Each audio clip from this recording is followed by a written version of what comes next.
आषाढी एकादशी जवळ आली आहे आणि तुम्हालाही असा प्रश्न पडला का की लहानांपासून मोठ्यांपर्यंत सर्वच जण खातील असा कुठला पदार्थ बनवायचा? मग ही रेसिपी आजच सेव्ह करून ठेवा, म्हणजे एकादशीच्या दिवशी झटपट हा पदार्थ बनवता येईल. नमस्कार मंडळी, फूड बाय संगीता रेसिपीमध्ये तुमच्या सर्वांचं खूप खूप मनापासून स्वागत आहे. आज आपण खूपच स्वादिष्ट असे उपवासाचे धिरडे बनवले आहे आणि हे भगरीचे धिरडे खायला खूप छान लागतात. आतून मऊसूद आणि वरून कुरकुरीत तयार होतात. उपवासाची शेंगदाण्याची चटणी किंवा दह्याबरोबर हे धिरडे खायला खूप भारी लागतात.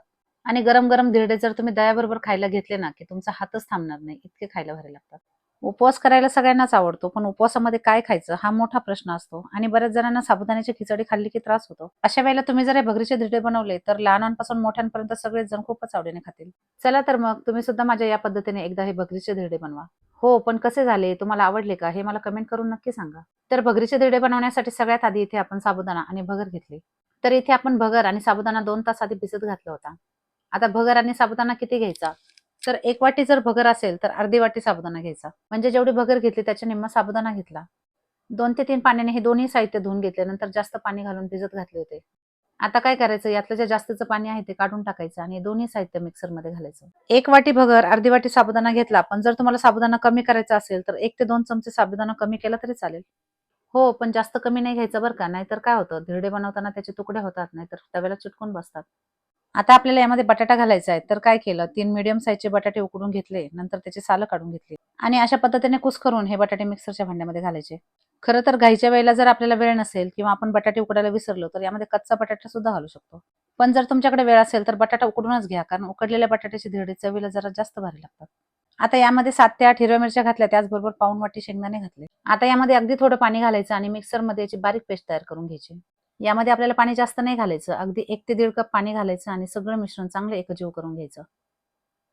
भगरीचे धिरडे बनवताना सगळ्यात महत्त्वाची टिप लक्षात ठेवा. यामध्ये जर पाणी थोडं जास्त झालं तर धिरडे बनवताना नरम पडतात. त्यामुळे तुम्ही जेव्हा हे मिश्रण बनवताना त्यावेळेला अगदी काळजीपूर्वक यामध्ये पाणी घाला. आता यामध्ये चवीनुसार मीठ घालायचं आणि सगळं साहित्य एकजीव करून घ्यायचं. आता तुमच्याकडे जर उपवासाला जिरे आणि कोथिंबीर चालत असेल तर तीही यामध्ये घाला आणि सगळं साहित्य अशा पद्धतीने एकजीव करून घ्या. आता गॅसवर एक तवा गरम करायला ठेवला. तव्याला हलकेसे तूप लावून घेतले. तूप अशा पद्धतीने सगळीकडून पसरून घ्यायचे. नंतर 1 चमचा बॅटर घ्यायचा आणि गरम गरम तव्यावर घालायचं. अगदी हलकसं पसरून घ्यायचं आणि लगेच त्यावर झाकण ठेवायचं. बॅटर घालताना गॅस मीडियम ठेवायचा, पण बॅटर घातलं की लगेच गॅस कमी करायचा आणि यावर झाकण ठेवायचं. आता 1 मिनिटभर आपण यावर झाकण ठेवलं आणि झाकण काढले की लगेच अशा पद्धतीने उलटं करून घ्यायचं. धिरडं उलटं करून घेताना काय करायचं, आधी त्याच्या सगळ्या कडा मोकळ्या करून घ्यायच्या, नंतर उलटं करायचं. आणि याच पद्धतीने दोन्ही बाजूने हलकसं तूप लावायचं आणि आलटून-पालटून छान खमंग होईपर्यंत भाजून घ्यायचं. तर तुम्ही पाहू शकता, खूपच खमंग असे आपले उपवासाचे धिरडे तयार झाले. पाहिले ना, हे उपवासाचे धिरडे बनवायला किती सोपे आहे. फक्त 2 तास आधी भगर आणि साबुदाणा भिजत घालायचा.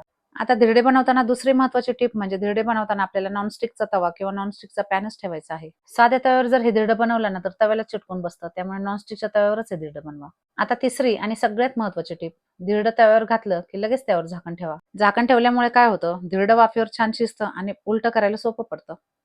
असं हे उपवासाचं भगरीचं धिरडं बनवताना जर तुम्ही छोट्या-छोट्या गोष्टींची काळजी घेतली ना, तर धिरडं बनवायला खूप सोपं आहे. आणि जास्तीचे बनवून नका ठेवू. ज्यांना भूक लागली त्यांना गरम-गरम बनवा आणि लगेच खायला द्या.